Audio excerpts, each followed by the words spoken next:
Hello everyone, welcome back to the Samajik Guru channel. आज हम करने जा रहे हैं क्लास 9th के साइंस का सैंपल पेपर नंबर 3। तो वीडियो को स्टार्ट करते हैं। उससे पहले अगर चैनल पे नए आए हैं तो चैनल को फटाफट से सब्सक्राइब कर लो, क्योंकि यहाँ पर इस तरीके का हेल्पफुल कंटेंट अपलोड होता रहता है। तो चलिए बिना देरी किए वीडियो स्टार्ट करते हैं। बच्चों, हम लोगों ने सैंपल पेपर 1, 2 दोनों ही अपलोड किया है, तो जाकर दोनों को जरूर चेकआउट करें। एग्जाम्स के पॉइंट ऑफ व्यू से बहुत ही ज्यादा इंपॉर्टेंट है। तो चलिए बिना देरी किए वीडियो स्टार्ट करते हैं। तो देखो, सबसे पहला क्वेश्चन है कि the change from solid state to liquid state is called. तो सॉलिड से जब लिक्विड में चेंज होता है, जैसे बर्फ से जब पानी बनता है, तो उसको हम क्या बोलते हैं? मेल्टिंग, यानी कि पिघलना। ठीक है। अगला क्वेश्चन जो है वो देखो, जो कि है कि what is the unit of pressure. तो प्रेशर का यूनिट जो है वो क्या होता है? पास्कल। अगला क्वेश्चन है कि identify the solution from the following mixture.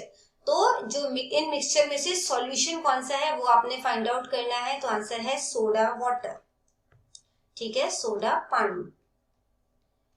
अगला क्वेश्चन है कि जो ऑक्सीजन है इसका एटॉमिक मास जो है वो क्या होता है, वो आपने बताना है। तो हमने सैंपल पेपर 2 में भी डिस्कस किया है, ये होता है 16। इसके बाद अगला क्वेश्चन देखो, जो है who discovered the nucleus of an atom. Atom का न्यूक्लियस जो है वो किन्होंने डिस्कवर किया था? आंसर है रदरफोर्ड। नेक्स्ट है सेकेंड शेल कौन सा होता है एटॉमिक शेल में? तो क्या कहां से स्टार्ट होता है? के, एल, एम, एन और इस तरीके से कंटिन्यू होता है। तो सेकेंड शेल कौन सा है? एल। अगला क्वेश्चन देखो, जो कि है हमारे पास कि who discovered the cell first. सबसे पहले सेल जो है वो किन्होंने खोजा था? आंसर है हमारे पास रॉबर्ट हुक। ठीक है। अगला क्वेश्चन देखो, सुसाइड बैग किसे कहा जाता है? लाइसोसोम्स को। नेक्स्ट है जाइलम का फंक्शन क्या है? जाइलम क्या काम करता है? तो ये वाटर को ट्रांसपोर्टेशन में हेल्प करता है। ठीक है, पानी का परिवहन। अगला क्वेश्चन देखो, दो बोन्स को कनेक्ट किया जाता है ना, to each other by another type of connective tissue. दूसरे तरीके के कनेक्टिव टिश्यू से कनेक्ट किया जाता है, तो ये क्या होता है? ये होता है लिगामेंट। अगला क्वेश्चन है कि इसमें से कौन सा इक्वेशन जो है वो मोशन का इक्वेशन नहीं है। ठीक है, तो u is equal to 2a plus S T square जो है वो गलत है, यानी कि फोर्थ ऑप्शन हमारा गलत है। ठीक है। अगला क्वेश्चन देखो कि एसआई यूनिट फोर्स का क्या होता है? तो ये होता है, फर्स्ट ऑप्शन करेक्ट है, kg multiply M multiply S minus 2। ठीक है। इसके बाद बेटा अगला क्वेश्चन देखो कि which of the following has a density greater than water. Water से ज्यादा इसकी किसकी डेंसिटी होगी? आंसर है स्टोन। ठीक है। अगला क्वेश्चन देखो, जो कि है हमारे पास कि a porter lift a 15 kilo load from the ground and puts it on his head 1.5 metre. तो 15 किलो का लोड है और उसने ये भार जो है अपने सिर पर रखा हुआ है, जो कि जमीन से 1.5 मीटर ऊपर है। ठीक है, और उसने कितना काम किया है वो आपने कैलकुलेट करना है। ठीक है, तो देखो जो मतलब कि वर्क डन होता है उसका फॉर्मूला क्या होता है? तो इसमें हम जो है मास, हाइट, ठीक है, और एक्सेलरेशन ड्यू टू ग्रेविटी है उसको मल्टीप्लाई करते हैं, जो कि जी से रिप्रेजेंट किया जाता है। ठीक है, तो यहाँ पे जो मास है वो कितना है? 15 केजी। जो मतलब कि हाइट है वो क्या है? 1.5 मीटर। और जो ग्रेविटी है वो फिक्स है। ठीक है, यानी कि जो एक्सेलरेशन ड्यू टू ग्रेविटी है वो फिक्स होता है 10 मीटर पर सेकेंड स्क्वायर। वैसे 9.8 होता है, बट हम उसको राउंड ऑफ कर लेते हैं। ठीक है, तो हम 10 मान लेते हैं। तो उसको मल्टीप्लाई करोगे तो क्या हो जाएगा? 15 का स्क्वायर हो जाता है 225, और 0 मल्टीप्लाई कर दिया वो लग जाएगा। यहाँ पे पॉइंट है तो यहाँ पे पॉइंट आ जाएगा। ठीक है, यानी कि आंसर क्या हो गया? 225 जूल। ठीक है। इसके बाद बेटा अगला क्वेश्चन जो है वो देखो, जो कि है हमारे पास कि what is the range of hearing for human ear. तो ह्यूमन बीइंग जो है वो कितने जो है वो रेंज तक सुन पाते हैं वो आपने बताना है। तो 20 हर्ट्ज से लेकर 20,000 हर्ट्ज तक जो है वो सुन पाते हैं, यानी कि फर्स्ट ऑप्शन जो है वो हमारा करेक्ट है। अगला क्वेश्चन देखो जो कि है हमारे पास कि बर्ड्स जो कि एग्स देते हैं उनको क्या बोला जाता है, उनको कहा जाता है लेयर्स।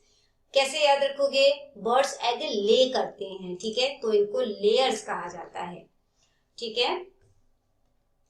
इसके बाद बेटा अगला क्वेश्चन जो है वो देखते हैं जो कि है पार्ट बी से, ठीक है, जिसमें कि आपने क्वेश्चंस जो है किसी 14 क्वेश्चन को आपने अटेम्प्ट करना है। तो सबसे पहला क्वेश्चन है कि इनको सेल्सियस में जो है वो कन्वर्ट करना है, ठीक है।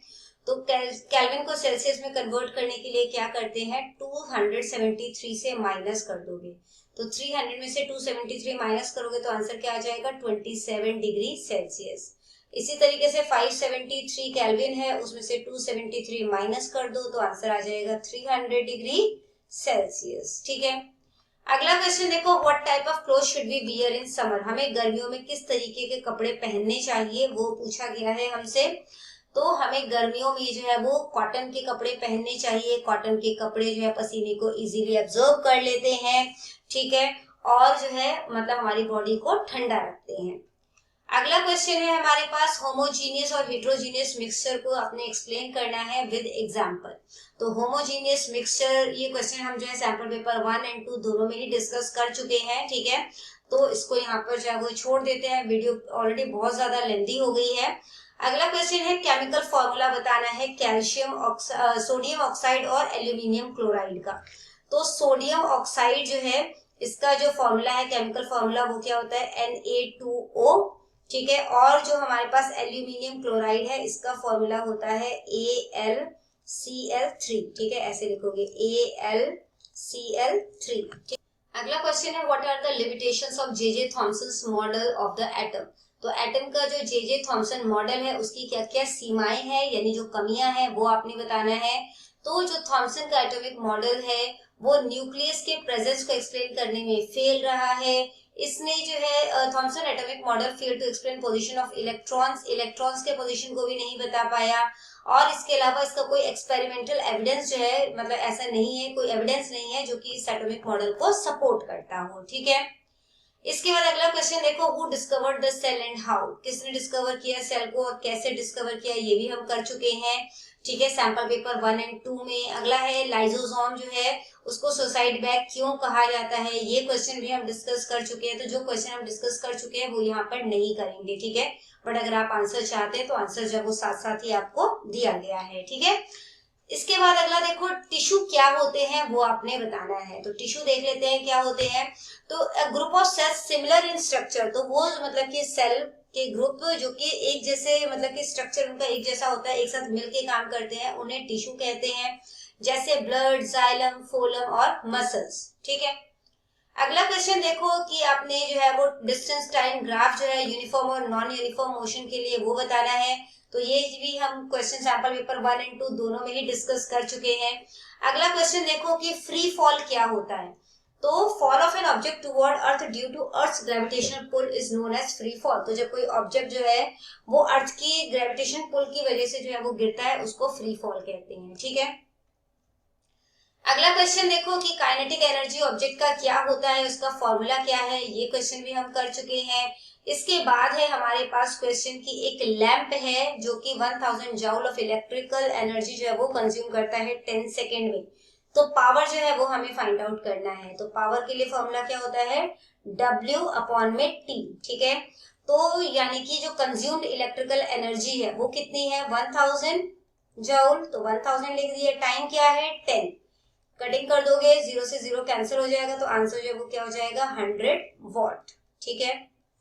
अगला क्वेश्चन देखो, जो रेंज है frequency, range of frequency associated with infrasound और अल्ट्रासाउंड। तो इंफ्रासाउंड जो होता है वो लेस देन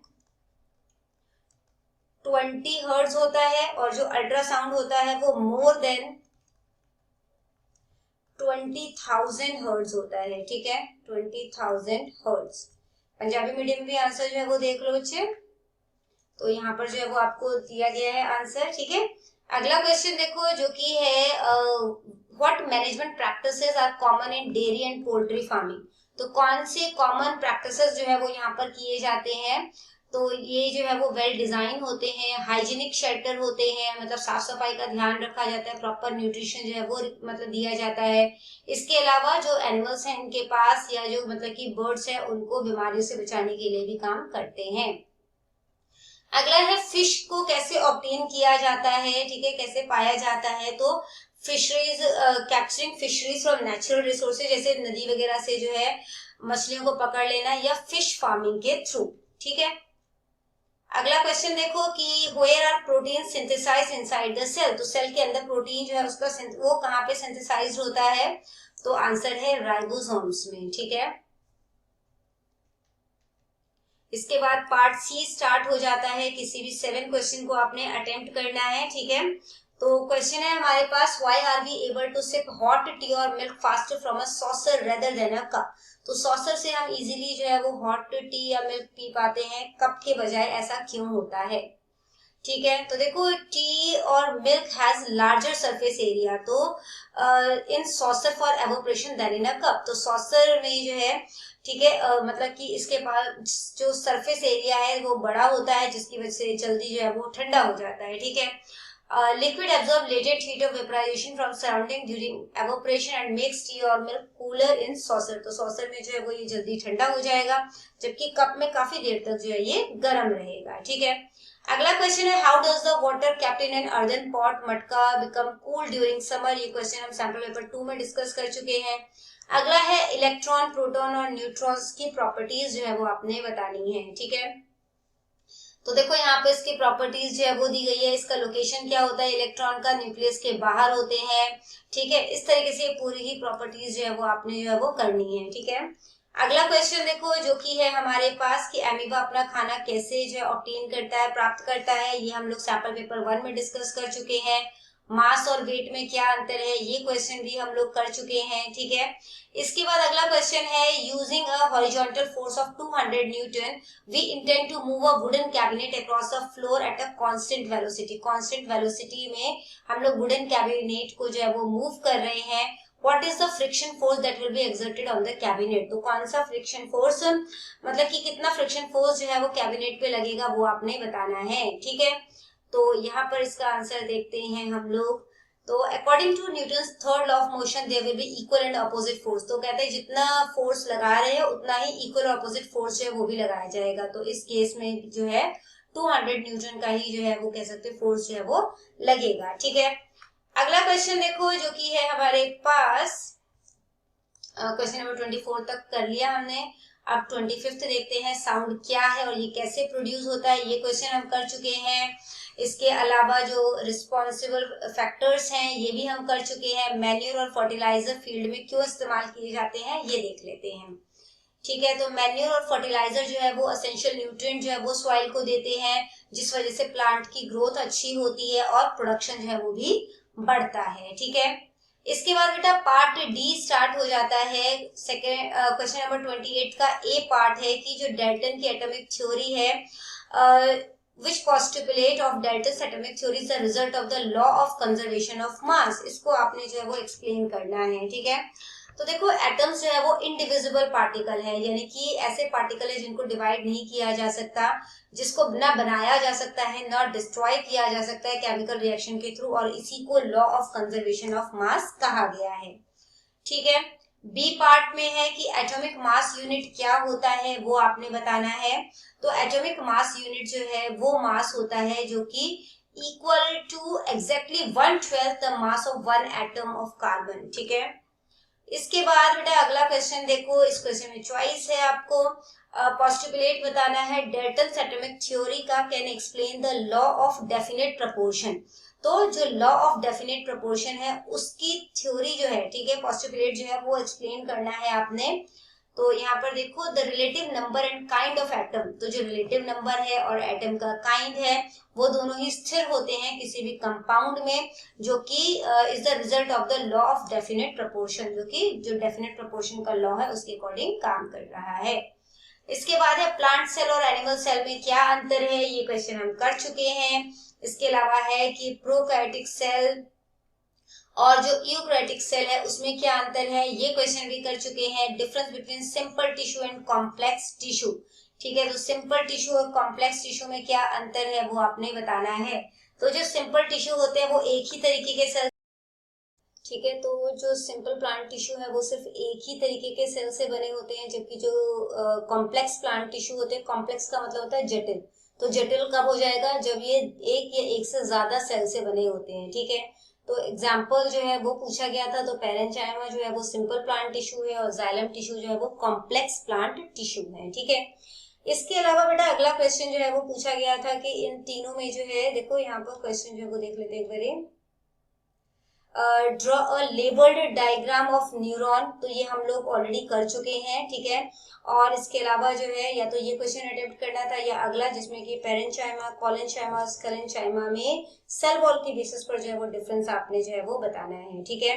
तो इसका सेल वॉल जो है पेरेंचाइमा का वो थिन होता है, कॉलेंचाइमा का थिक होता है, और जो स्कलेंचाइमा है उसका जो है सेल वॉल बहुत ज्यादा थिक होता है, ठीक है।